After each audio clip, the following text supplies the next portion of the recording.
So the motions that were filed by Mr. Chavez are well, they're not all labeled motions, but the filings that were filed were a verified affidavit, verified motion to dismiss with prejudice, a notice of special appearance, an affidavit, a fee waiver demand, an affidavit of indigency. There was a lawful demand for continuance, an affidavit of good cause, an exhibit list, a motion to admit exhibits into evidence, and a certificate of service.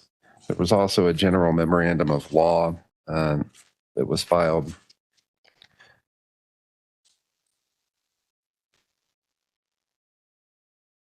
Yes, and I see that. I guess all of those were filed on August 14th. Obviously 12 days ago.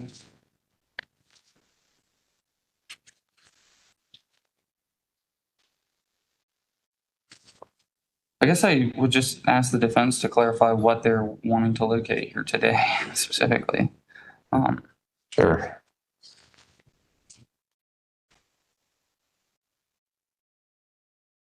I think that would help us determine how to proceed. There was also a supplemental affidavit of a constitutional violation, essentially challenging stop, which I think could be interpreted as a motion to suppress.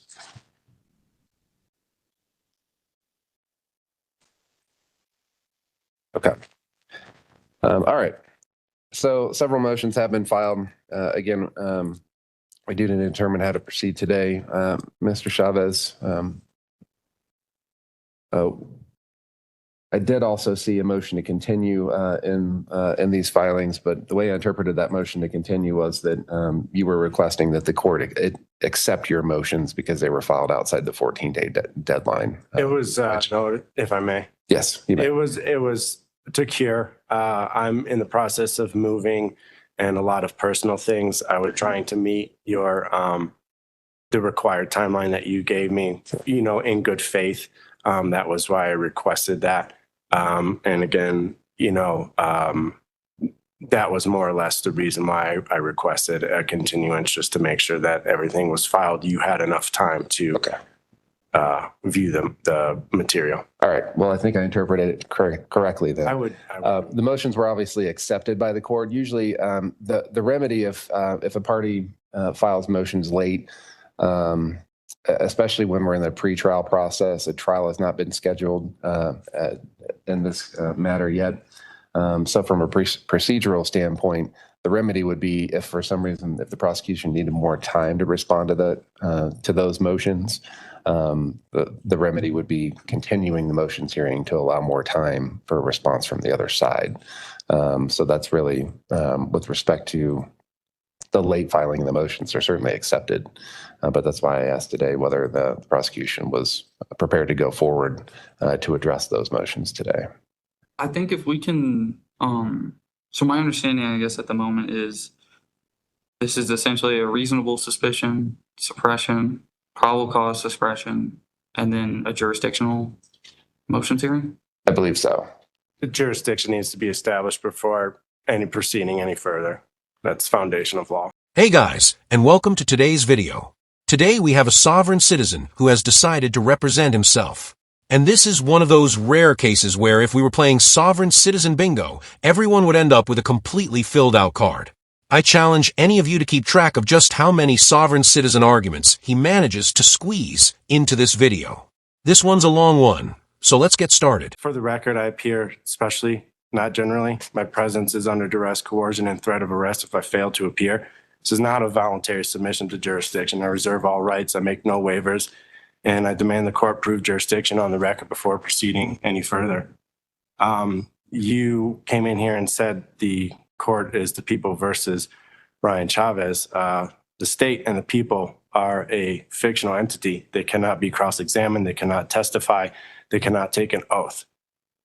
So I demand that a living man or woman take the stand and that an injured party is presented Otherwise, this case needs to be dismissed with prejudice. Do the people intend to call a witness this morning? I was going to call the officer who pulled him over on the day of the offense. Is the officer the injured party? An injured party is not required, Mr. Chavez. It absolutely is required under Terry versus Ohio and Delaware versus Prowse. It requires articulable suspicion of a crime. Muddy plate is not probable cause, and obstruction further needs to meet Colorado Revised Statute 18.1041A, requires physical interference, and Courier's own affidavit admits no act of obstruction ever occurred. Your argument is noted. It's rejected by the court. It's not an argument. I'm denying It's a that fact argument. of statutory. You're making a record right now, and I'm denying any assertion that you're making that an injured party, a specific injured party, is required in this case. This is a statutory violation. The legislature of the state of Colorado has passed. Constitutional protections and rights. Okay, your record has been made. It's a statutory fact under Colorado's own statutory law, and I will provide that to you.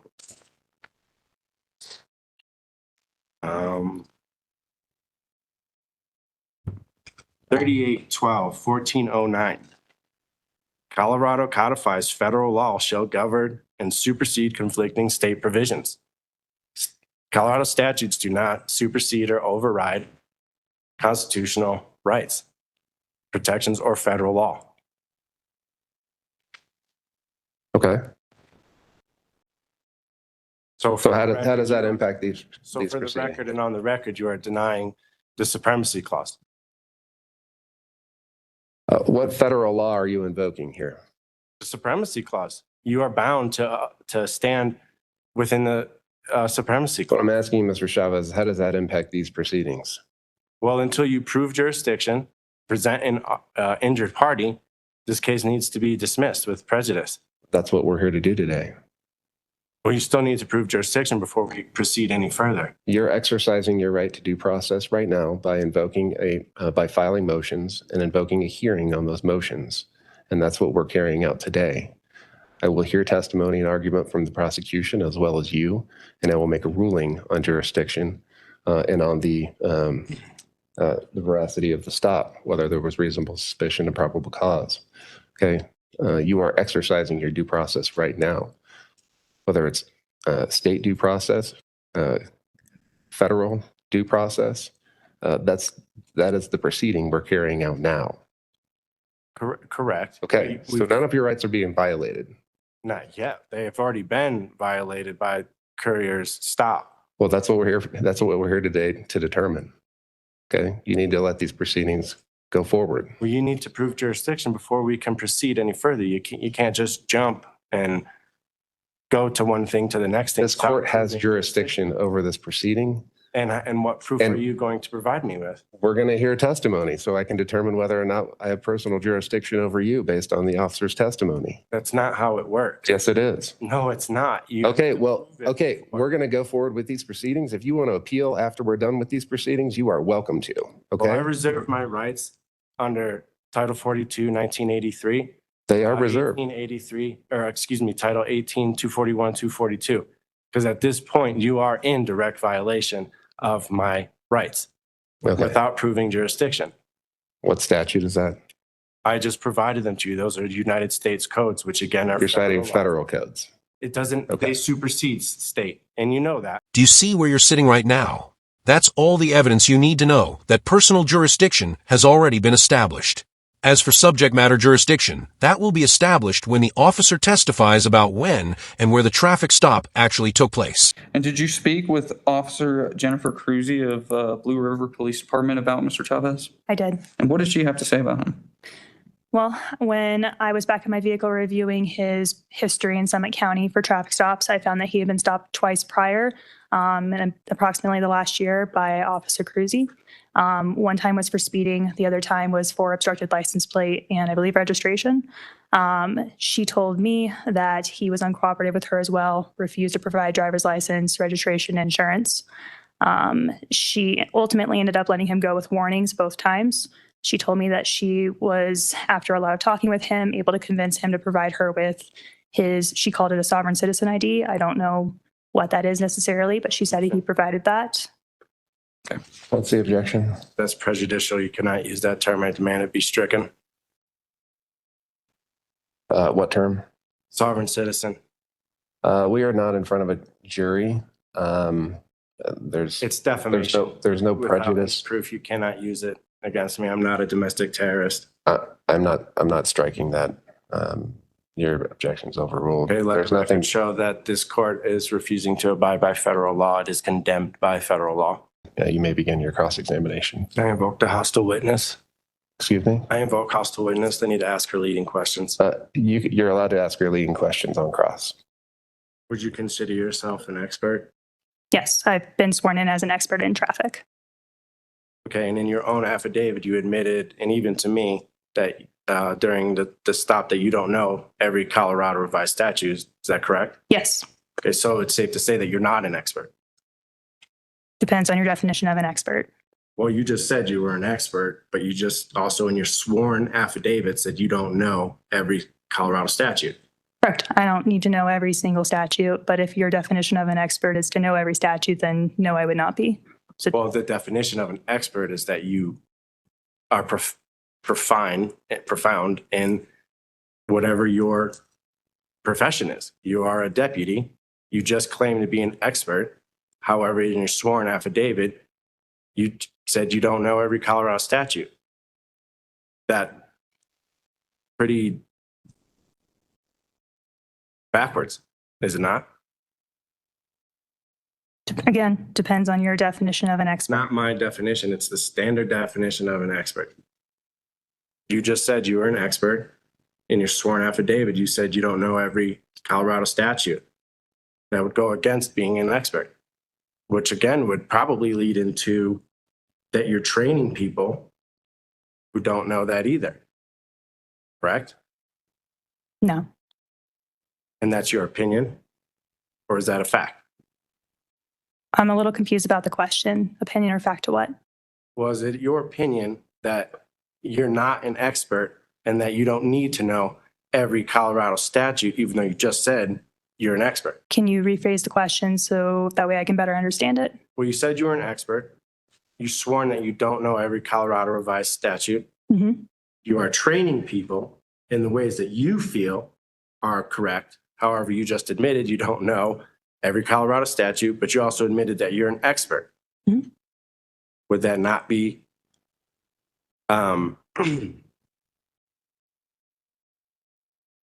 indecisive? To In be the fact that you're not an expert, you don't know Colorado law. Again, I'll take you back to the definition of an expert. So if your definition of an expert Not is my definition. is somebody who knows every single law in CRS, then no, I am not an expert. But per the courts, I've been sworn in as an expert on traffic. What evidence have you been provided with that from a third party testimony that I'm a domestic terrorist? Have you been provided any evidence of that? Domestic terrorist, I never used that word. Citizen. Do you know what sovereign citizen means?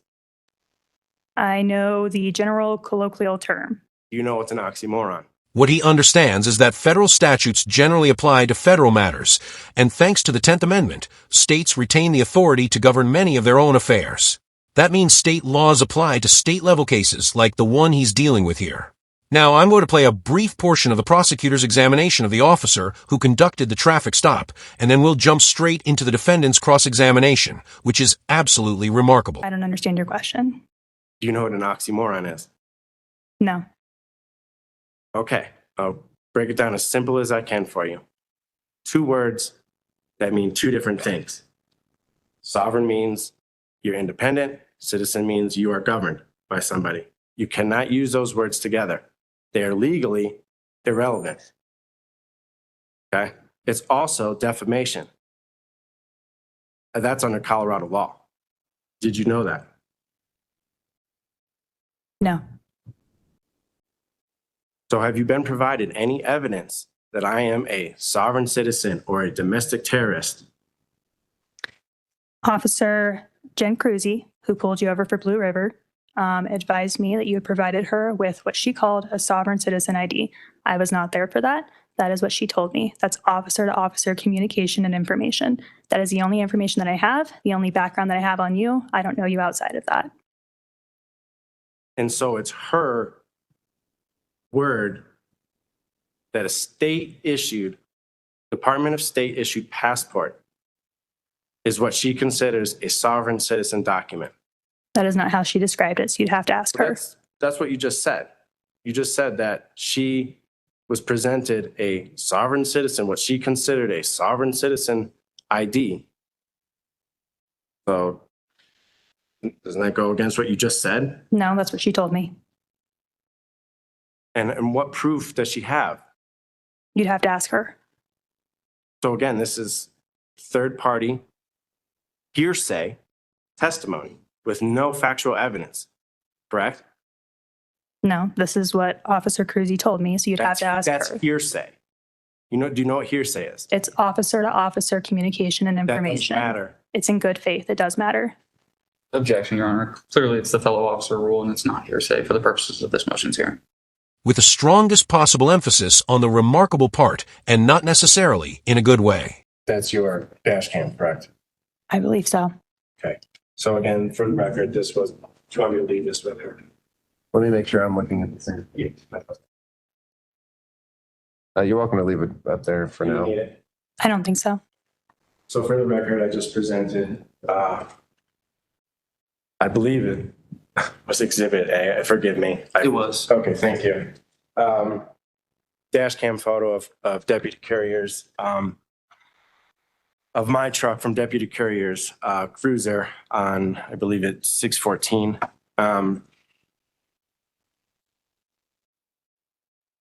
Did you make any attempt to clear my license plate? I did. I went behind and I wiped some of the dust off, but I was still unable to see underneath it. Okay, and so you just testified that it was a smoke-covered license plate.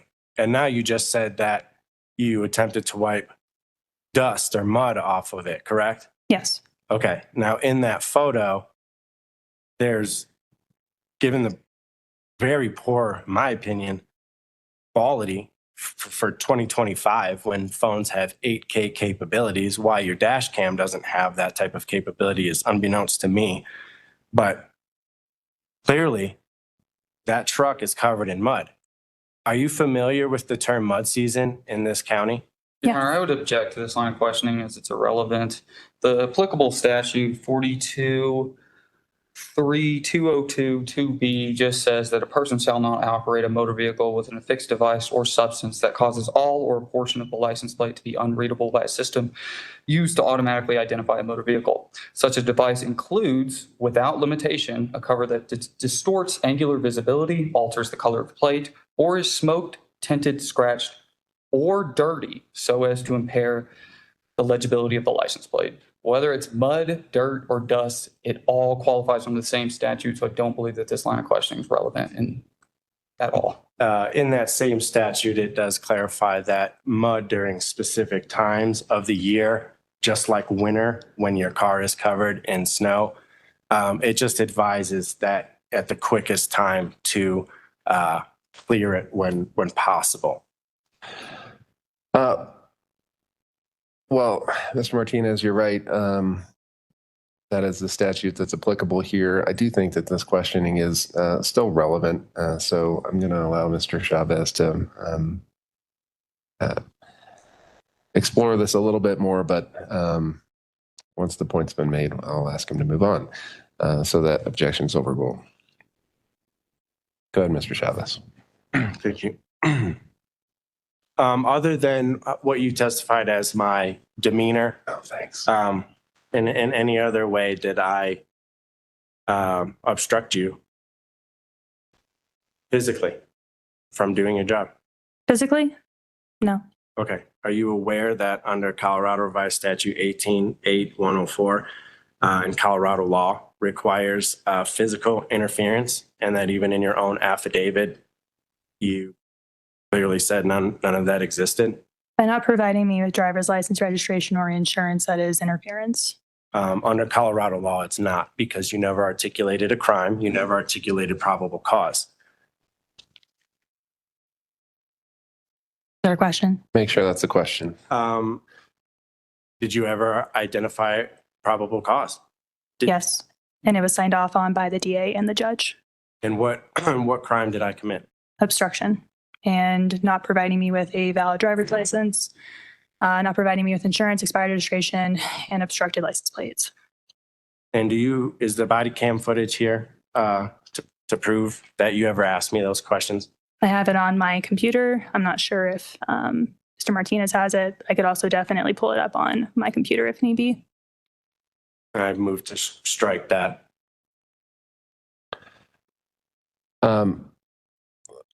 Overruled.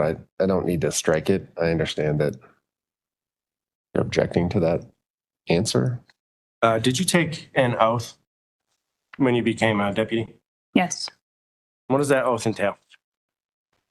That was 4.5 years ago. It's not consistent across all departments, so it's not something that's set. So honestly, I do not remember the exact verbiage or anything of that, but I know it does include that verbiage. But Mhm. I asked for what is your oath? What do you oath to? What are you sworn to uphold? It does include upholding the Constitution. Hey, and are you aware that under the Constitution, any laws repugnant of the Constitution are null and void? Am I aware that laws that are contradictory to the Constitution? Repugnant is the word that I used. Do you know what repugnant means? I do not. Repugnant means that it's notwithstanding. It means that it's not enforceable. It means that it's null. It means that it's void. Unenforceable. Sure. Sometimes states. No, it's not sometimes. Do you know what the supremacy clause is? The Constitution overrules state laws. Do you know what article and section that's in? No. Your Honor, again, I would object to relevance. If he's challenging the validity of the law, that's a different venue than here. Obviously, there are other constitutional considerations than just whether or not a right exists. Such things No, as they don't scrutiny, exist. They're intermediate scrutiny, guaranteed. and Mr. rational Martinez. basis review on the validity of laws that do potentially infringe on any constitutional rights.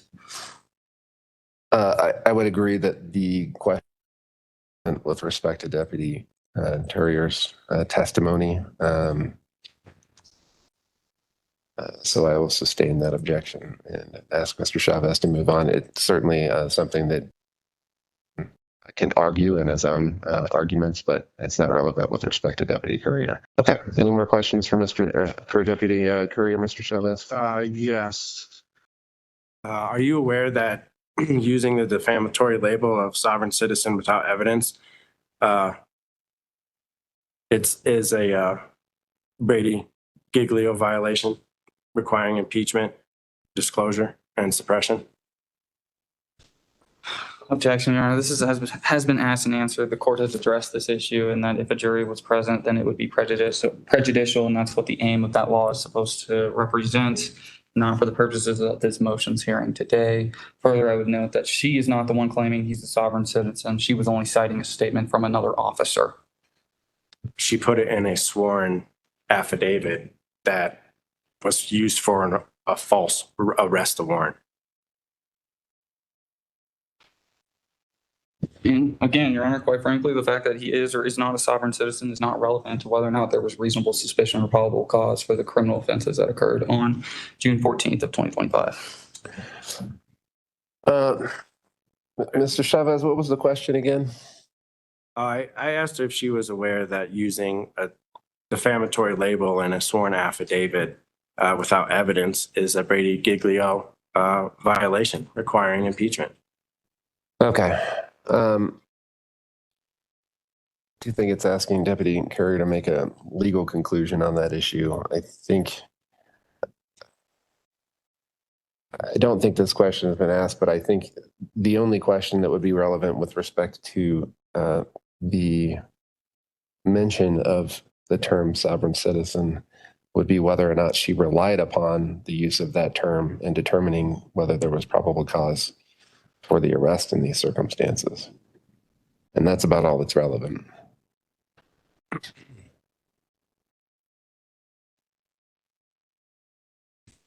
How long did you keep me, detain me on 6/14?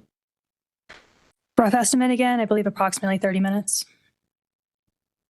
And you're aware that that's well above the standard time limit of about 15 minutes without probable cause or reasonable articulable suspicion? There is no standard time limit. It depends on the facts and circumstances of the stop. That directly contradicts a Terry stop. Nope. It does. For the purposes of this motion hearing, while repeating a statement made by someone who isn't present to testify would normally be considered hearsay, there are specific exceptions that apply to officer communications. In other words, your objection misses the mark once again. Are you aware that the courts operate under full disclosure and fiduciary duty? That is not my realm of expertise. I wouldn't know about that. Okay. Are you aware of what's commonly referred to as the CRIS system or the court registry investment system? No, and again, that's not my realm. Are you aware of the term bond fraud? No. You don't know what fraud is or what a bond is? Fraud, I don't know about bond fraud. That's, again, not something that I've dealt with or my area. Was there any injured party or property damage during this case or during the stop, excuse me? No property damage. As far as injured party, I mean, it's the people, Colorado. You need to follow the laws. The people is a fiction. It can't be an injured party. You aware of that? No. No, you're not aware of that, or No. Are you aware of the Sixth Amendment right to confront the injured party? No. Okay, so are you aware that under the Sixth Amendment, every living man or woman has the right to confront that injured party, and that injured party must be a living man or woman? That would fall again under the realm of the courts. That's not something that law enforcement, That's a Sixth Amendment right. something that me as a street cop would typically deal with. Well, you're a deputy. Mhm. Deputies are sworn to uphold the Constitution. Sixth Amendment is part of the Constitution. Is that correct? Yes. All right, Ms. Courier, going back to Exhibit A, which was admitted by the defense, can you see any numbers on that license plate on the back? No. Objection. It was established that the quality is pretty poor and it's covered in mud. She even admitted she tried to dust it off, and it's not a smoke plate cover. The record run out that you object to her answer, but there's, I don't hear an actual objection to the question, and I think the question's proper, so overruled. Would you say your view of that license plate was obstructed? My view of the license plate, yes. I did wipe the dust off and was able to see the plastic without the dust in the area that I was able to wipe off, and I still was not able to see a plate underneath. Despite wiping it, Yes. you still could not see anything? Yes. Okay. Was Mr. Chavez being referred to as a sovereign citizen any sort of factor in your determination of probable cause or reasonable suspicion? No. That was established independent of that fact. Yes. And you couldn't see that license plate the moment you saw him pass you on Highway 9, correct? Correct. And once again, is that individual that you pulled over Ryan Chavez here in the courtroom today? Yes. No further questions, Your Honor. I do have one more question, if I may. Yes, Mr. Chavez. Are you aware, how long have you lived in Summit County? Since I started working here, so Okay. about March of 21. So you're aware of the term mud season, correct? Okay. What does that mean? Depends on after the ski slopes close. I don't remember when the ski slopes close this year, and it's kind of determining on the people and whoever it is on when that actually ends. So it's a very vague term. But typically, again, when the slopes close to when summertime starts to pick up. Okay, and you would agree that there's, in the county, it's considered 2 mud seasons? 2 mud seasons. Yeah. One, that's a local thing where there's 2, then I'm not aware of it. Do you not consider yourself a local? No, I've only been here for 4 years, so I would think most locals would not consider me a local either. Okay, so you're not aware that there is 2 mud seasons, in fact? No. I guess without being too specific, do you live on a rural road or a paved road? Rural. Okay, and you're aware that during mud season specifically, puddles form, mud forms, dust accumulates on specifically on rural dirt roads, Yes. and it's uncontrollable? For it to accumulate, yes. No, it doesn't. A Terry stop isn't measured by a stopwatch. It's measured by whether the officer's actions are reasonable under the circumstances. While the Supreme Court held in Rodriguez versus United States that officers cannot extend a stop longer than necessary without justification, that principle doesn't help you when your own actions are causing the delay. If you're refusing to provide identification or otherwise interfering with the investigation, the officer is allowed the time reasonably necessary to complete the purpose of the stop. Any extra time resulting from your lack of cooperation is generally considered reasonable and is a consequence of your own conduct. So, Mr. Chavez, at this time, you're welcome to provide your own testimony if you feel it's necessary. Otherwise, typically, in a motions hearing like this, this would be the time that we allow argument from either side. So you can certainly state your position with respect to the motions that you filed. At this time, do you wish to provide any testimony under oath? Yeah, I can. Okay. So that would be limited to essentially your testimony related to the stop itself. Okay. And then we'll allow for some argument. Okay. So before you testify, could you please raise your right hand? Do you swear or affirm under penalty of law that the testimony you're about to give is the truth, the whole truth, and nothing but the truth? I do. All right, thank you. For the record, my name is Ryan Chavez. I'm here under special appearance. I do not waive any rights.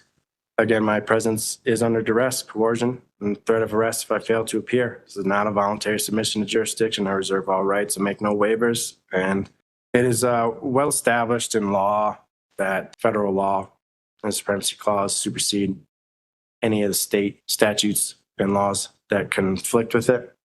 During the stop on June 14th, 2025, I was not speeding, which clearly she said I wasn't doing. I was obeying the traffic laws. I live on a extremely dusty and dirty road. My plate cover is not smoke tinted. It is clear. My truck is black. My plate is black. And I truly didn't know that it was that caked in mud when she pulled me over. I knew my truck was dirty, but I did not have any realization that it was that dirty in the back. And again, this is during mud season. I get up at 5:30 in the morning. I don't walk around my truck to check stuff. I just get up and go to work. When I was approached by Deputy Courier, I specifically asked her what was the emergency. She specifically said, your truck is too muddy. I can't see your plate. I just responded and said, well, I live on a dirt road. It's mud season. She then accused me of not having a front plate. She walked in front of my truck, looking right at the front plate. I had to estimate maybe between 5 to 10 feet in front of my truck, and completely lied, said I didn't have a front plate. I have a front and back plate.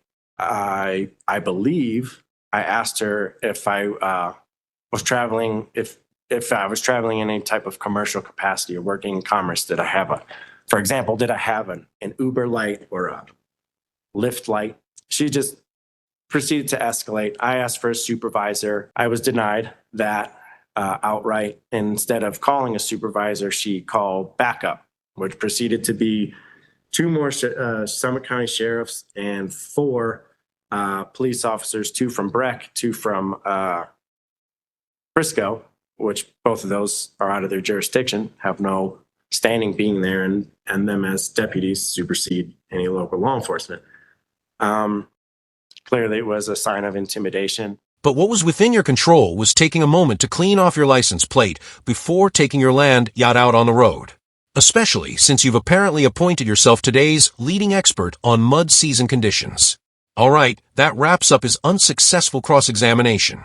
Now it's time to move on to the motions he decided to file. I felt completely unsafe. These people are armed. And by her own admittance, she doesn't know the laws or all the laws. This went on for 45 minutes. At no point did I threaten her. I never threatened her with violence. I never yelled at her. I never obstructed her. And again, according to the law, under Colorado law, obstruction is a physical interference of her duty. And just because I refused to identify myself without probable cause or reasonable suspicion, articulable suspicion, which she could not provide me with, I'm not required to help her with her investigation or identify myself. I had broken no laws. A dirty plate is not, a dirty plate or a dirty plate truck is not a purposeful act to conceal anything. I didn't obstruct her in any way. I sat in my car, asked for a supervisor. I was denied. Again, this went on for 45 minutes.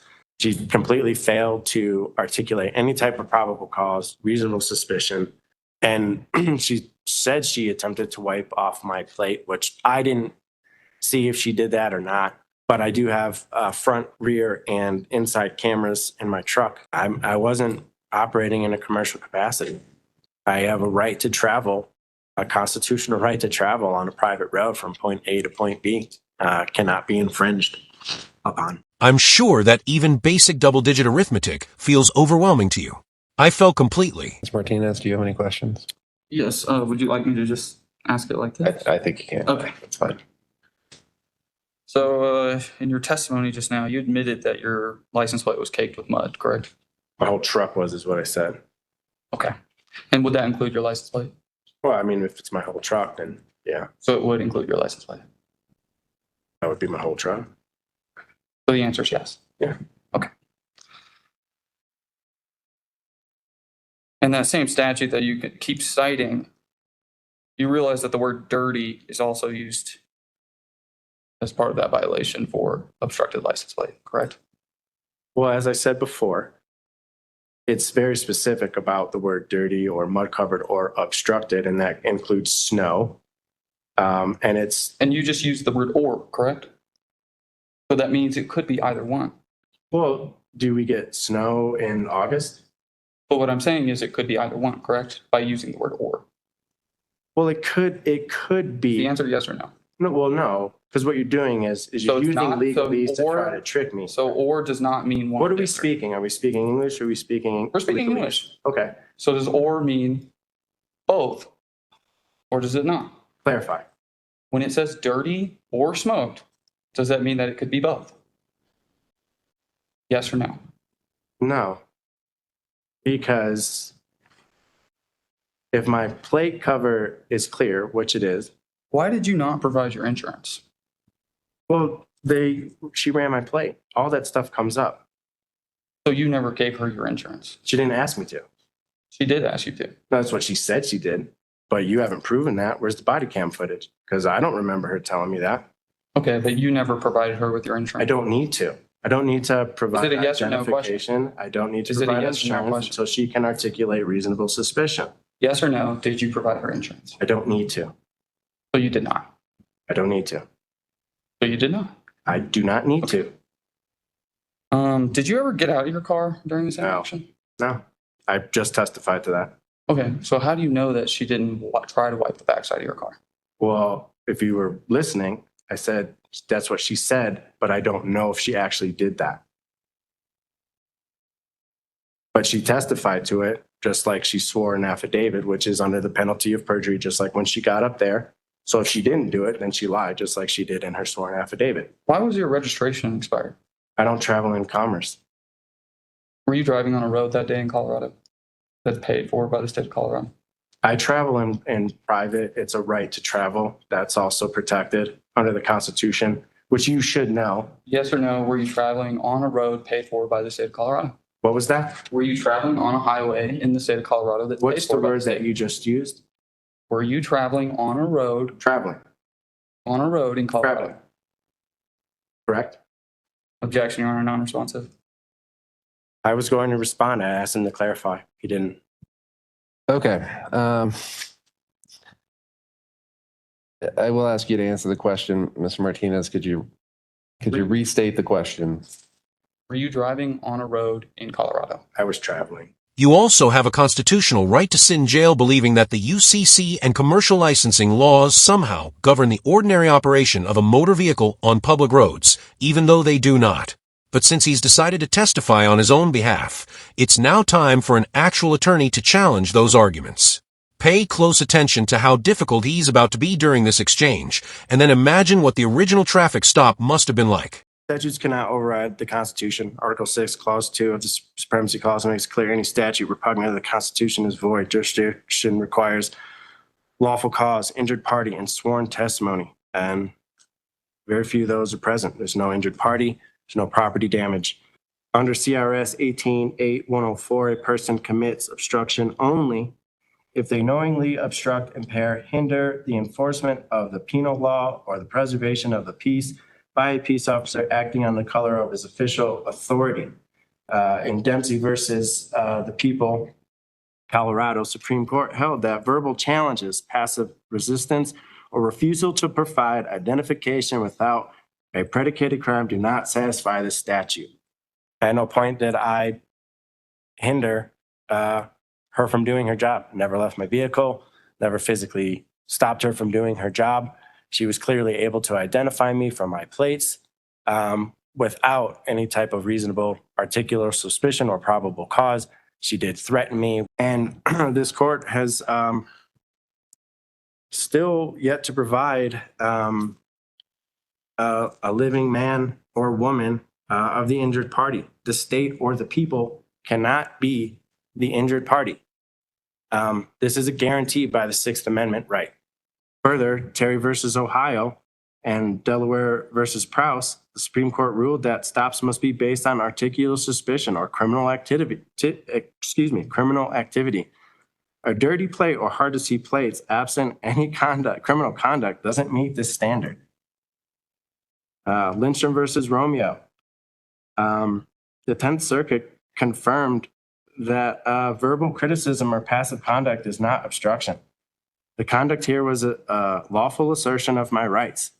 Colorado's own law requires that obstruction involve an act of physical interference with law enforcement duties, as held in Colorado's own appeals court, People versus Brand in 2001. Verbal challenges do not constitute obstruction unless the conduct actually prevents an officer from performing her lawful duty. Here, she was able to identify me. She saw my front plate. She identified me, and all of that insurance, registration, all of that comes up. When it comes to registration, I do not travel in a commercial capacity. Colorado's own DMV guidelines state that a driver or driving on roadways and state are specifically for commercial uses, people that are being paid to transport somebody or transport goods and services. I don't do either of those. I travel the roads privately. It is my right under the Constitution to travel on the roads privately from point A to point B. Courier's own affidavit is absolutely defamatory.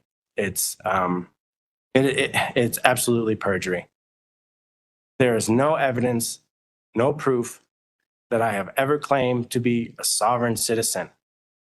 Under the Department of Justice and the FBI, to call somebody a sovereign citizen, you have labeled them a domestic terrorist. And Colorado's own law condemns that usage, especially in a court like this one right here. It is biased. It's absolutely prejudicial. There is no evidence of it. I am well aware of my constitutional rights and guarantees. I assert them properly. I do not live my life and travel on the roads in an illegal manner. I respect the Constitution of this state, which is bound to the Constitution of the United States and the Supremacy Clause. Federal law and Supreme Court rulings supersede this. I am well aware of the bonds that are created for each court case and that are inherently a direct conflict of interest. This is proven by the court registry investment system. It constitutes double recovery and bond fraud under 18 USC 872. I respectfully demand full disclosure, QSIP numbers, registration records, gap accounting, receivable and payables, proof of settlement and payments. I reserve all of my rights to exercise them. And if I need to place this in the hands of the federal United States District Court, pull both of your bonds and sue you both in your both private and public capacity, I will do that. So let the record show I have reserved my rights to do that. I have full intentions to do that. This case is completely predicated on a false perjury affidavit. At no point did I obstruct Courier from doing her job, never physically stopped her from doing her job. She identified me. She never articulated reasonable suspicion of a crime, never articulated probable cause. I wasn't speeding, wasn't breaking any laws. I travel in private. I do not travel in commerce. I kind of wish the prosecutor had asked whether he was traveling by a pair of sneakers or operating a gas-powered motor vehicle. Not that it would have changed anything, because by refusing to give a direct answer, he essentially answered the question anyway. Now it's time to move on to his closing arguments. Okay. Well, I am prepared to rule on a few of the issues, and I may reserve my ruling for a written ruling on a few of the issues that we addressed today. First, with respect to jurisdiction. Excuse me. Of course. So jurisdiction, in order for a criminal or traffic case to be prosecuted and judgment to be legally imposed, the trial court must have jurisdiction of the subject matter, essentially jurisdiction over the offense and jurisdiction over the person of the accused. And with respect to the subject matter jurisdiction,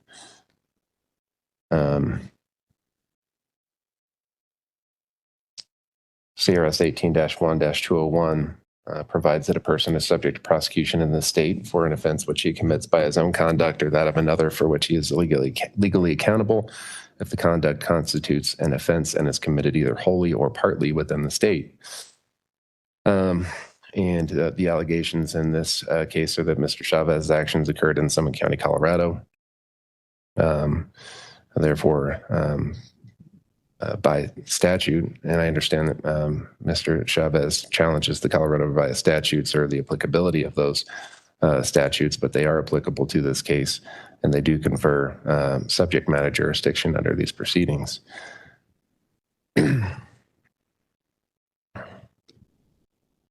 So I do find that this court has subject matter jurisdiction over the charges alleged in this case, which are obstructing a peace officer, the obstructed smoke device, operating a vehicle with an expired license plate, and no proof of insurance upon request. And with respect to personal jurisdiction, the physical presence of the defendant in court confers jurisdiction over the person, and the courts may acquire jurisdiction over the person of a criminal defendant in a number of ways. Usually, jurisdiction over the person is acquired when a person is arrested or otherwise taken into custody by law enforcement authorities and charged with an offense. Jurisdiction over the defendant is also acquired through the defendant's appearance in court, whether voluntary in response to a summons or otherwise. So I understand that Mr. Chavez objects to the voluntariness of his appearance in court, but that is actually irrelevant with respect to personal jurisdiction. I do find that this court has personal jurisdiction over Mr. Chavez with respect to these proceedings. And regarding the reasonable suspicion for the stop, Deputy Courier did testify that on June 14, 2025, she was on patrol on Highway 9 near mile marker 92 and observed a vehicle that ultimately was determined to be Mr. Chavez's, in which the license plate was obstructed. and upon contact with that vehicle, and upon determining the license plate number, was able to determine that the registration was not valid, and inquired with Mr. Chavez regarding proof of insurance. The court does find that Deputy Courier has provided a reasonable articulable suspicion that a traffic offense had been committed that did justify an investigatory stop. Now, I don't think the inquiry ends there. The investigatory stop does need to be reasonable for the purposes of the stop. And I understand that the stop lasted approximately 45 minutes or so, I think, based on Mr. Chavez's testimony. But the initial stop was because the license plate was obstructed in some way, and Deputy Courier was justified in performing an investigatory stop to inquire further regarding the license plate. And she was justified in requesting identifying information from Mr. Chavez. The statute 42-3-202 in subsection 2B does state that a person shall not operate a motor vehicle with an affixed device or a substance that causes all or a portion of a license plate to be unreadable by a system used to automatically identify a motor vehicle. Such a device includes without limitation a cover that distorts angular visibility, alters the color of the plate, or is smoked, tinted, scratched, or dirty so as to impair the legibility of the license plate. So I would note that I understand Mr. Chavez's testimony that it was mud season, that his car was dirty. I think it is clear from the exhibit that he introduced as Exhibit A that his and that there was dirt covering the license plate. There was conflicting evidence or testimony with respect to whether or not Deputy Courier was able to clean off all the dirt and see through the license plate. It's unclear to me whether, how many layers of dirt might have been on there. Obviously, during mud season, especially if Mr. Chavez lives on a dirt road, there could be several layers of dirt. It might take some time to actually get all that dirt off of there. But with respect to the reasonable suspicion, Deputy Courier had reasonable suspicion to perform an investigatory stop. And I do think Exhibit A actually confirms that her stop was justified. And ultimately, she was justified in requesting information from Mr. Chavez. He did not provide proof of insurance upon request based on Deputy Courier's testimony, and she was able to determine that the license plates were expired. So I do think that there's reasonable suspicion and probable cause that has been established with respect to the 3 traffic infractions. So meaning 42-3-202 and 42-3-114 and 42-4-1409.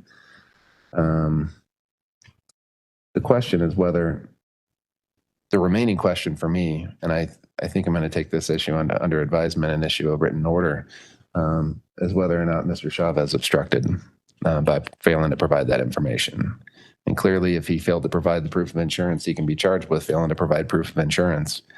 The question that remains for the court is whether or not it's truly obstruction under 18-8-104 to not provide additional information once the officer has determined the identity of the driver and the license plate number for the vehicle. And that's something that I need to review some case law. I do understand Mr. Chavez cited Dempsey v. People, and that's in 117 P. 3rd 800. Excuse me, sorry.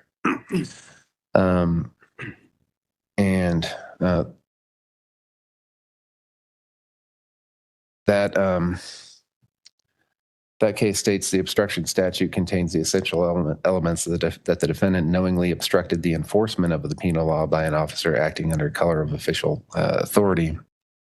Term enforcement in the statute includes those activities which a peace officer is under a duty to perform in order to give effect to the penal law. An officer is authorized to stop any person who he reasonably suspects has committed or is about to commit a crime, to give his name and address, identification if available, and an explanation of his actions. We have held that to justify such a limited intrusion, a police officer must have an articulable and specific basis in fact for suspecting that criminal activity has occurred or is about to take place. Thus, the officer's command must be attached to performance of an official function, such as an investigatory stop that is justified by articulable basis and fact. In that case, the evidence at trial proved that Dempsey refused to cooperate with the officer in several ways. Dempsey refused to provide his identification for the officers to write him a summons. Dempsey stated repeatedly instead that he needed to speak with his lawyer.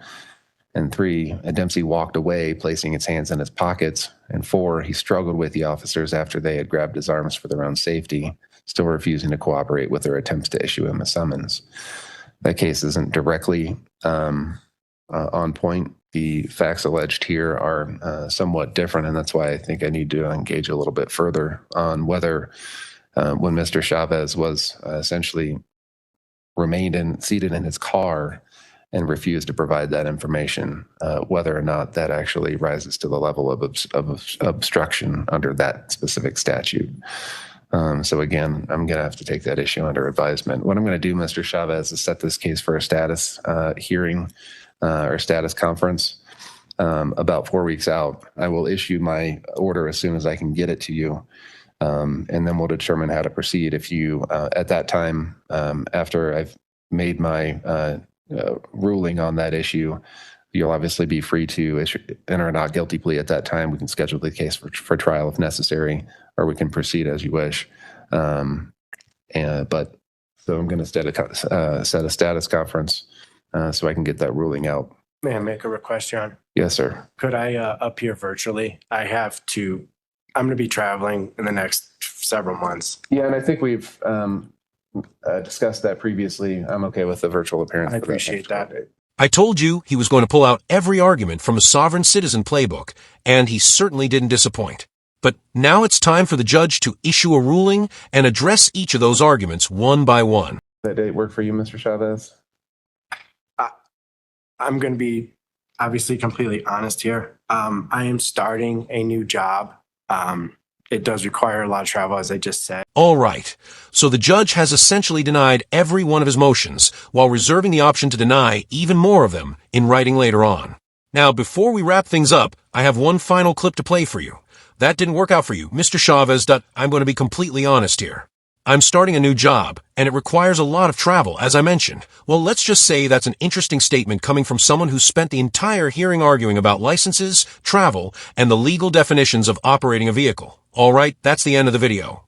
If you were keeping score, I'd love to hear how many sovereign citizen arguments you managed to identify throughout the case. And when this eventually makes its way to a jury trial, I'll definitely be covering that as well. So, if you enjoyed the video, hit the like button.